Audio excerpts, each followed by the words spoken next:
ketemu lagi dengan Ami dalam Ami mengulas buku. Yang baru datang ke channel ini, saya ucapkan selamat datang. Di sini setiap Jumatnya kalian akan menemukan ulasan buku dalam segmen Ami mengulas buku dan cerita pelajaran dan perjalanan anak saya Salam yang berusia 2,5 tahun dalam segmen belajar bersama Salam. Nah, di edisi Ami mengulas buku hari ini saya akan mengulas buku berjudul 24 Kisah Pendidik Rumahan Selaras Fitrah. Ini seri 1 yang saya dapatkan dari salah satu kontributornya, Kak Esti Ulansari, dan didonasikan untuk perpustakaan kami di sini, Perpustakaan Rumah Relawan Remaja. Seperti apa ulasannya? Saksikan terus ya. Oh ya, saya lagi mau kasih lihat topi yang saya pakai ini. Ini adalah topi olahan sampah plastik, 100% dibuat dari sampah plastik. Ini salah satu cara mengolah sampah. Kemarin diperingati sebagai Hari Bumi tanggal 22 April. Semoga bukan hanya jadi momentum, tapi sebagai pengingat bahwa sebenarnya setiap hari itu adalah Hari Bumi, hari menjaga bumi dengan berbagai cara. Nah, cara apa yang kalian lakukan? Oke, kita kembali lagi di ulasan buku ya. Di buku 24 Kisah Pendidik Rumahan Selaras Fitrah. Mendidik anak ini sesungguhnya bukan too much teaching atau outside in, tapi inside out, membangkitkan dari dalam jiwa. Dalam hal ini jiwanya, fitrahnya. Ketika fitrahnya ini dibangkitkan, maka kebaikan-kebaikan akan datang. Ini adalah kalimat pembuka dari Ustadz Hari Santosa yang merupakan founder dari Fitrah Based Education atau pendidikan berbasis fitrah, yang merupakan guru kehidupan dari para penulis dalam buku ini.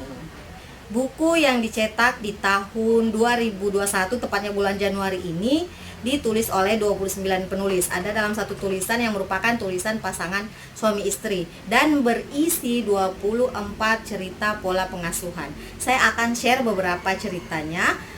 Yang pertama datang dari keluarga Bu Ainul yang saat ini berdomisili di Kediri, yang menganggap bahwa kehidupan mereka sangat berwarna, tapi terkadang dianggap tak lazim oleh lingkungan, termasuk orang-orang terdekatnya.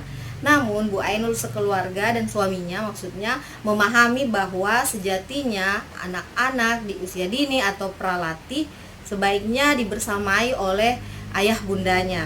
Nah, di sini dilihat bahwa Bu Ainul dan suami ketika melakukan banyak diskusi bukanlah hal yang mudah, apalagi ketika menjadikan Fitrah Based Education ini sebagai rujukan pendidikan. Namun karena diskusi yang terus menerus dan saling terbuka, akhirnya Fitrah Based Education menjadi rujukan pendidikan tidak hanya untuk keluarga mereka, tapi kemudian mereka menyebarkan semangat itu untuk masyarakat lebih luas lagi. Cerita yang ingin saya bagikan selanjutnya adalah dari Kak Esti Ulansari yang menulis cerita berjudul Keluargaku Merdeka Damai. Nah, Kak Esti inilah yang mendonasikan buku ini untuk perpustakaan kami kan di sini. Di dalam sini ceritakan tentang anaknya yang bernama Rindu.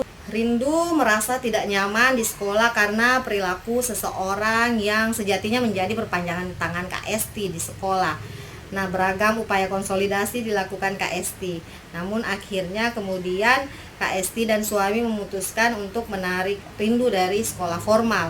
Dan masalah inilah kemudian menjadi titik balik menjadikan Fitrah Based Education sebagai rujukan pendidikan buat Rindu. Hingga akhirnya kini Rindu di Aceh dikenal sebagai seorang cat behaviorist di usianya yang sangat muda dan juga sudah mulai berbisnis. Luar biasa sekali kan.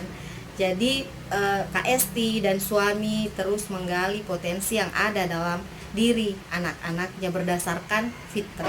Meskipun bercerita tentang pola pengasuhan, tapi penulisnya ini bukan hanya dari mereka yang telah berkeluarga. Seorang yang masih single seperti Kak Laksmi Anggreni juga menjadi kontributor di dalam buku ini, yang menceritakan tentang caranya mengaplikasikan Fitrah Based Education ini ke dalam dirinya.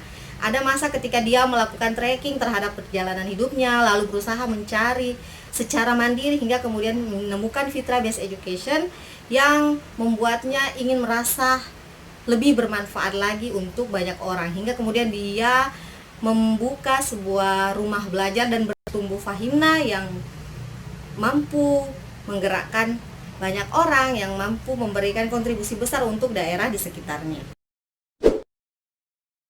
Nah, itu tadi beberapa cerita dari 24 cerita dalam buku ini.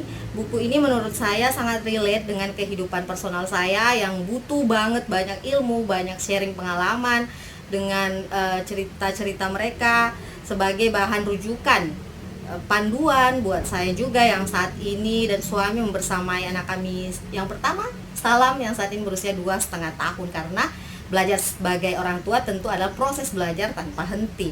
Selain itu banyak sekali cerita motivasi, cerita pengendalian diri untuk menjadi seseorang yang lebih baik lagi dalam mendidik anak, mendidik generasi bangsa ini. Selain itu ada lagi nih kelebihannya, banyak kata motivasi baik dari penulis maupun beberapa kutipan inspirasi yang pokoknya keren dan ngena banget di hati. Mau saya bacakan salah satunya. Ini dari Kak Samira Bibi. Saat fitrah orang tua hidup, saat amanah mendidik anak kembali kita ambil, saat sekitar telah bersinergi, tidak perlu ada lagi kekhawatiran tentang anak-anak kita tak mendapatkan pendidikan yang layak.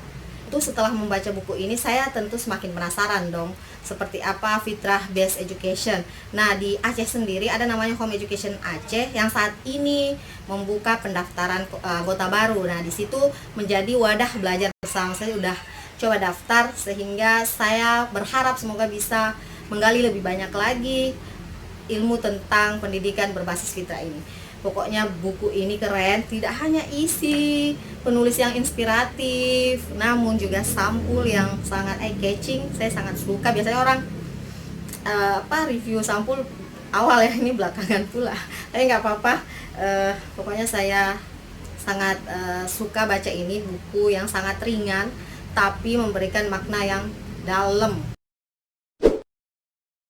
Sekian ulasan buku episode ini. Sampai jumpa di episode selanjutnya. Dan tetap semangat, termasuk bagi teman-teman yang sedang menjalankan ibadah puasa. Semoga puasanya lancar. Yang belum subscribe. Kalau kalian ada ulasan buku yang bisa saya ulas, bisa komen di kolom komentar. Oke, keep reading.